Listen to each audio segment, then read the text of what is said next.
Hello everyone, welcome to Lucky Education. और आज हम जो टॉपिक डिस्कस करने वाले हैं उसका नाम है कॉटन टेक्सटाइल इंडस्ट्री। ठीक है, कॉटन टेक्सटाइल इंडस्ट्री के बारे में हम डिस्कस करेंगे। जो कपड़ा उद्योग है उसके बारे में हम देखेंगे। कॉटन आपको पढ़ ही चुके हैं, कॉटन के बारे में। कॉटन एक क्रॉप भी हमने पढ़ी थी। ठीक है, कॉटन से जो कपड़ा बनता है वो उसी इसी इंडस्ट्री में आ जाएगा, कॉटन टेक्सटाइल इंडस्ट्री। ये वाला जो टॉपिक है आपका क्लास 12th की ज्योग्राफी बुक आपकी जो है उसका नाम है fundamentals of human geography, chapter number 6 secondary activities में दे रखा है। ठीक है, तो शुरुआत करते हैं कॉटन टेक्सटाइल इंडस्ट्री। तो ये जो आप देख सकते हो ये है आपका कॉटन है, इसको हम रुई भी बोल देते हैं। बहुत ज्यादा इसका यूज होता है। कॉटन का आप यूज रजाई में भी करते हैं। कॉटन का यूज डॉक्टर के पास जाते हैं तो वो जब सफाई करता है किसी भी घाव की, वहां भी कॉटन का इस्तेमाल करते हैं। तो मल्टीपल यूजेज है और इसी से धागा बनता है। क्या बनता है? इसी से धागा और उसी धागे से कपड़ा बनता है। और ये काम जिस इंडस्ट्री के अंदर किया जाएगा उसको हम बोलेंगे कॉटन टेक्सटाइल इंडस्ट्री। इंडस्ट्री आप सबको पता है। इंडस्ट्री मैं पहले ही बता चुका हूँ। इंडस्ट्री में क्या होता है, हम रॉ मटेरियल प्रोवाइड कराते हैं और रॉ मटेरियल को इंडस्ट्री फिनिश प्रोडक्ट में कन्वर्ट कर देती है। अब कॉटन टेक्सटाइल इंडस्ट्री में रॉ मटेरियल क्या इस्तेमाल करते हैं? हम कॉटन का इस्तेमाल करते हैं। फिनिश प्रोडक्ट में इसमें क्या बन जाता है? टेक्सटाइल बन जाता है, मतलब कपड़ा बन जाता है जो भी आपको चाहिए। ये कॉटन टेक्सटाइल इंडस्ट्री का इंटीरियर पिक्चर है। यहाँ पे थ्रेड बना हुआ है, थ्रेड बन रहा है। और ये भी कॉटन टेक्सटाइल इंडस्ट्री का ही अंदर का पिक है। और ये पिक मैं इसलिए दिखाता हूँ आपको ताकि थोड़ा सा एक आप आइडिया लगा सको यार किस इंडस्ट्री के बारे में पढ़ रहे हैं। ऐसा नहीं सिर्फ वर्डों में खेल रहे हो, पिक्स भी आपको याद होनी चाहिए कि हाँ यार हमने कुछ देखा था वहाँ पे। यहाँ पे आप देख सकते हो ये कॉटन है। कॉटन यहाँ पे इसको सही किया जा रहा है ना, इसकी मतलब एक छटाई की जा रही है। इसमें अगर कुछ अलग चीज हैं जो मतलब काम की नहीं है उनको अलग किया जा रहा है। ठीक है, यहाँ पर अलग अलग तरह के धागे आप देख सकते हो, अलग अलग तरह के थ्रेड, इन्हीं से फिर कपड़े बनते हैं। So cotton textile industry, I hope अभी एक आइडिया लगा होगा कि हम मतलब एक कपड़ा उद्योग के बारे में बात करेंगे। जो कपड़े होते हैं उसी से संबंधित है कॉटन। अब कॉटन आपको पता है एक नेचुरल फाइबर है। कॉटन कैसा फाइबर है? नेचुरल फाइबर है। और नेचुरल फाइबर के बारे में आप जानते होंगे जिसको हम नेचुरली ग्रो करते हैं। फाइबर सिंथेटिक भी है। आज की डेट में सिंथेटिक फाइबर भी, और मार्केट में आपको मैं बता दूं कॉटन से ज्यादा सिंथेटिक फाइबर के कपड़े ज्यादा बनेंगे। ठीक है, तो शुरुआत करते हैं कॉटन टेक्सटाइल इंडस्ट्री। इसके 3 सब सेक्टर है। पहला है हैंडलूम सेक्टर, दूसरा है पावरलूम सेक्टर और तीसरा है मिल सेक्टर। सबसे पहले अगर हम हैंडलूम सेक्टर की बात करें, नाम से ही पता चला ऐसी लूम मतलब कपड़े बनाने की मशीन जो होती है, अगर हाथों से इनको चला रहे हैं, मैनुअली ऑपरेट कर रहे हैं, तो इसको हम हैंडलूम सेक्टर बोलते हैं। तो हैंडलूम सेक्टर जो है पहले के टाइम पर अगर हम बात करें, पहले जो कपड़ा उद्योग था उसमें आपको देखने को मिलेगा हाथों से काम ज्यादा होता था। Before industrial revolution, advent of before the advent of power industry, जब तक पावर का इन्वेंशन नहीं हुआ था, बिजली का इन्वेंशन नहीं हुआ था, स्टीम इंजन का इन्वेंशन नहीं हुआ था, उससे पहले आपको देखने को मिलेगा हाथों से काम होता था। और ये कपड़ा उद्योग जो था इसको हम बोलते थे हैंडलूम सेक्टर। तो ये लेबर इंटेंसिव सेक्टर है। लेबर इंटेंसिव का मतलब है बहुत ज्यादा लेबर की जरूरत पड़ती है, काम करने वाले लोगों की जरूरत पड़ती है। और इस सेक्टर में सेमी स्किल्ड लोगों को जॉब मिलती है, रोजगार मिलता है। सेमी स्किल्ड, बहुत ज्यादा पढ़े लिखे लोगों की जरूरत नहीं है, थोड़े बहुत पढ़े लिखे हो उनसे काम चल जाएगा। It require small capital investment. इस उद्योग में बहुत ज्यादा आपको पैसा लगाने की जरूरत नहीं। कैपिटल का मतलब बहुत ज्यादा आपको पैसा लगाने की जरूरत नहीं है। ठीक है, it includes spinning, weaving, finishing of the fabric processes.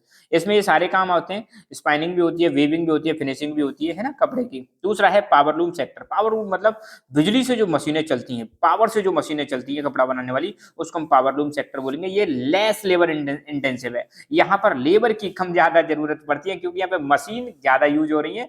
और मशीनों की वजह से क्या होता है, हम प्रोडक्शन का वॉल्यूम भी बढ़ा सकते हैं। प्रोडक्शन का वॉल्यूम का मतलब है हाथों से जहां पे मान लो सपोज मान के चलो हाथों से 10 साड़ी बना रहे हैं, वही पावरलूम सेक्टर हाथों से इस मशीनों से 1000 साड़ी बना सकता है। तो मतलब प्रोडक्शन का लेवल जो है बहुत ज्यादा बढ़ा सकते हैं with the help of machines.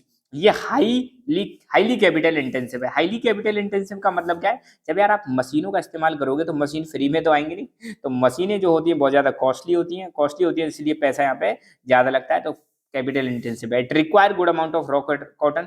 और जब आप मशीनों का इस्तेमाल कर रहे हो, बहुत ज्यादा प्रोडक्शन कर रहे हो, तो सीधी सीधी बात है रॉ मटेरियल की डिमांड भी बढ़ जाएगी। तीसरा है मिल सेक्टर। ये भी हाईली कैपिटल इंटेंसिव सेक्टर है और ये फाइन क्लॉथ बनाता है बल्क में। महीन वाले जो कपड़े होते हैं वो ये बल्क में प्रोड्यूस करता है। बल्क का मतलब है एक साथ इकट्ठी क्वांटिटी में ना।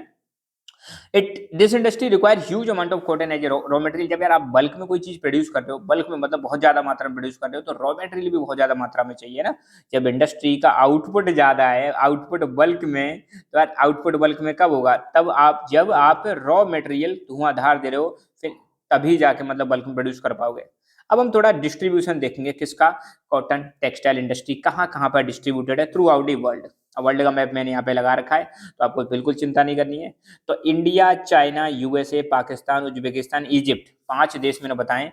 इन 5 देशों में दुनिया का दुनिया का हाफ से ज्यादा, आधे से ज्यादा, 50% से ज्यादा कॉटन प्रोड्यूस होता है। ध्यान रखना, 5 देश। नंबर 1 इंडिया, ये रहा इंडिया। नंबर 2 पे चाइना, और नंबर 3 पर यूएसए, मैं यहाँ पे लिखता जा रहा हूँ।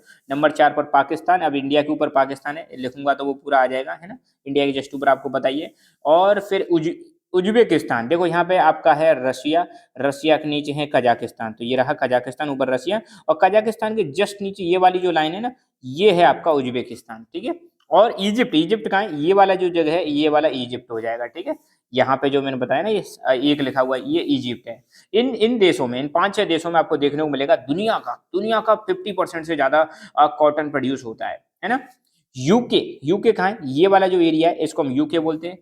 European countries, north west European countries, north का मतलब ये नॉर्थ हो गया, और ये वेस्ट हो गया, नॉर्थ वेस्ट मतलब ये वाला एरिया जो है, तो यूके, और ये वाला जो एरिया दे रखा है ये वाले कंट्रीज। और जापान, जापान कहाँ है, ये वाला है आपका जापान, ये वाला, ठीक है, जापान।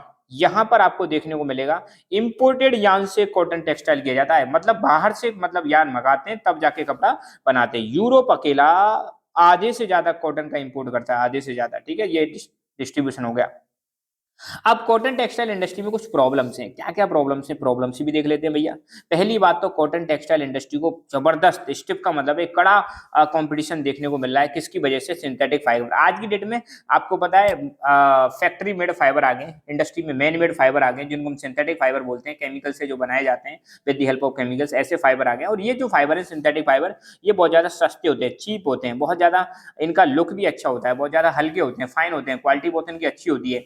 इसलिए लोग बाग कॉटन का कपड़ा कम खरीद रहे हैं, सिंथेटिक फाइबर का कपड़ा ज्यादा खरीद रहे हैं। इसलिए आज की डेट में देखने को मिलेगा बहुत सारे देशों में कॉटन जो टेक्सटाइल इंडस्ट्री है इसमें डिक्लाइन देखने को मिल रहा है। दूसरी बात क्या है, साइंटिफिक एडवांसमेंट और technological improvement in the structure of industrial changes. आपको देखने को मिलेगा पहले के टाइम पे जो कॉटन टेक्सटाइल इंडस्ट्री है वो ट्रेडिशनल मेथड से चल रही है, पुराने ढर्रे से चल रही है, मगर आज की डेट में बहुत सारे इन्वेंशन आ गए हैं, ये इन्वेंशन इस इंडस्ट्री ने अभी अडॉप्ट नहीं किए हैं, ठीक है। इसके अलावा और भी प्रॉब्लम है, जैसे आपको देखने को मिलेगा सेकंड वर्ल्ड वॉर के बाद जर्मनी में जबरदस्त ग्रोथ देखने को मिलती है कॉटन टेक्सटाइल इंडस्ट्री में, मगर 1970s के बाद इसमें डिक्लाइन देखने को मिल रहा है। क्यों डिक्लाइन देखने को मिल रहा है, वही सिंथेटिक फाइबर वाला केस यहाँ पे आ जाता है।